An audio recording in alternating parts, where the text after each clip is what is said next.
Hey everyone, so I just want to make a small video series, kind of short, maybe 10 minutes or less videos, talking about how to troubleshoot and the steps you should go through when your car isn't running correctly. Obviously we're going to be mostly talking about E30s. It does cross over to other cars though, and other BMWs definitely. But I just see a lot of people post questions, mostly basically on Facebook, and then there's maybe a dozen, people that just kind of start throwing random things out there to replace. There are some really talented guys on Facebook that are super helpful. There's also a lot of just bad information out there.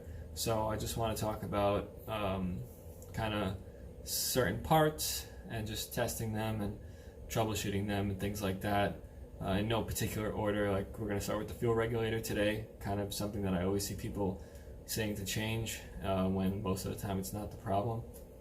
And we'll just talk about different things, temperature sensors, crank sensors, things like that. So first off, I do want to say, if you are having any problem with your car, more so with an older vehicle and very much so with an older BMW, check for vacuum leaks. I want to say like 90% of the problems are fixed simply by changing old hoses and deteriorated rubber or deteriorated O-rings, things like that. So I want to say, if you just purchased your first E30 or your first older BMW, you might not know its maintenance history. I don't care how many miles it has on it, change every single rubber part in the engine bay. Every single rubber part in general, but engine bay wise, every single rubber part, hose or whatnot should be replaced. Definitely your timing belt if you have an M20. If you don't know when it was done, do that. But if you're now chasing a problem, maybe it's not running right or it's stalling or whatnot, and you want to figure out how to fix that, the first place to start is with a smoke test to figure out if you have any vacuum leaks. Now you could kind of do it at home. You can make your own smoke tester. That's cool. Some guys like using carb cleaner. I don't really like it because it kind of only works for very large leaks. Or if you have, like, let's say a vacuum leak at the valve cover gasket, you might not really be able to find that with carb cleaner. Most shops charge about $50-$60 for a smoke test. It'll tell you basically everything that's leaking, and you'll be able to focus on what you need to change. But if, like I said, if it's a car that you just got and you're not sure of its maintenance history, or it hasn't been done, change everything. Rubber wise, just do it all, obviously with a tune-up and stuff like that, but we're not going to get into that right now. Today we're going to talk about fuel pressure regulators. It's a simple part, and it's a part that a lot of people, when they have problems, they change, but it's very rarely the cause of a problem, and they are a little expensive. They used to be much less expensive, but they definitely went up in price, and it's just not something you should just change. So let's talk about how it works. This is connected to your fuel rail. The fuel rail is pressurized. The pump creates flow. This creates a restriction, which creates pressure.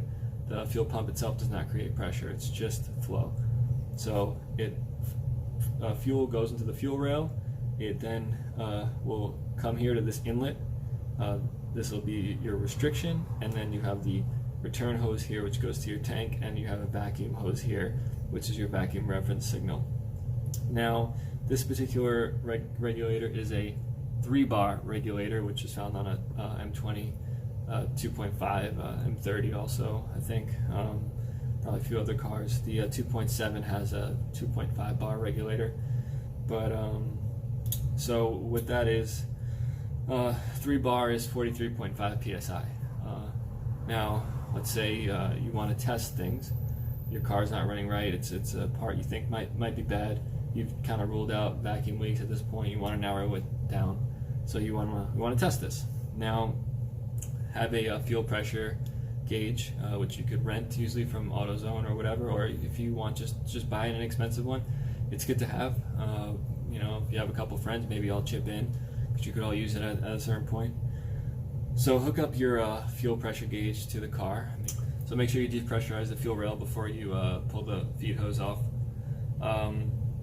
And what you're going to want to do is connect your fuel pressure gauge, and then you could start the car, or you could jump the fuel pump relay.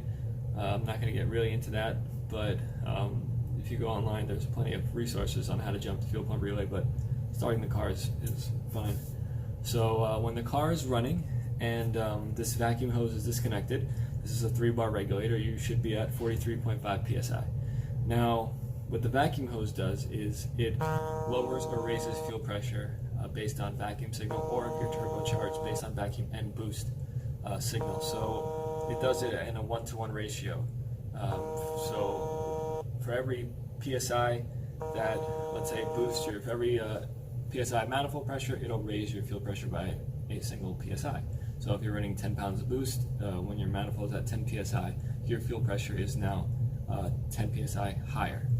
When it's under vacuum, since vacuum is measured in inches of mercury, it's not 1-to-1 in that sense, because when you convert inches of mercury to psi, you end up with about a 2-to-1 ratio. So if you're pulling 12 inches of mercury at idle, your fuel pressure is going to be 6 psi less than the regulator is set at. So that's why I would say disconnect the hose, and then you should be what the regulator is rated for, which is 3-bar, 43.5 psi. Now, if you hook up the gauge and your fuel pressure is too high, you could have possibly a restriction on the outlet, or you could have a actual problem with the regulator. So what you do in that case is disconnect the return hose from the regulator, run a new return hose to a bucket, a fuel can, or whatnot, keep it away from any heat or sparks or anything like that. Check it again. Now, if your fuel pressure is spot on, you know you have a restriction in the return line to the tank, and you have to figure out where that restriction is and fix it as necessary. If your fuel pressure is still too high, then you need a new regulator. Also, another way to tell if the regulator is bad is when you do remove that vacuum hose, if there's raw fuel in this part of the regulator, it's bad. There's really no need to test it much further than that. Now, let's say you check your fuel pressure and it's too low. Now, you could have an issue with the pump or an issue with the regulator.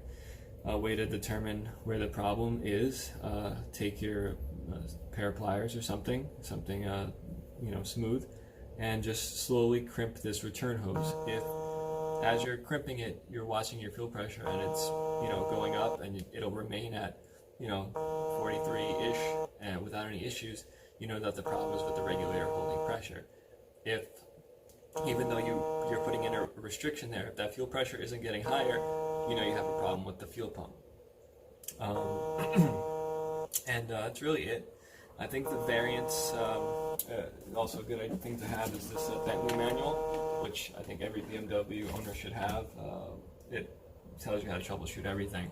They have it online. I prefer having a book, but have the manual. I think the actual manual calls for, it's about a 0.9 or 1 psi plus or minus.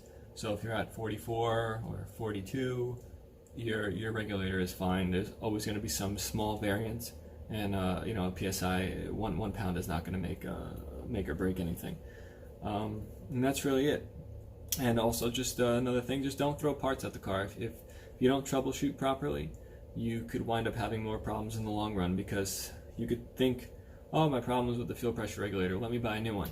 You buy a new one, let's say the old one was good, let's say the new one right out of the box is bad. Well, now you're going to be troubleshooting another problem that you didn't have previously. So your troubleshooting is going to be compounded, and the more problems you inject into this equation, the more difficult things get to fix. So never start off with changing parts unless you are sure that part is bad. Always start off with troubleshooting, and that's a really overlooked step with a lot of people I've noticed. They love just throwing parts at stuff, and it's never a good thing. I mean, it's always good to do maintenance, but it's never good to just throw parts at a problem, and then you wind up with more than one problem, and it could be overwhelming. You could wind up having 2-3 issues now. Maybe you did something wrong when you installed it. There's so many variables, so always start with troubleshooting. That's really it.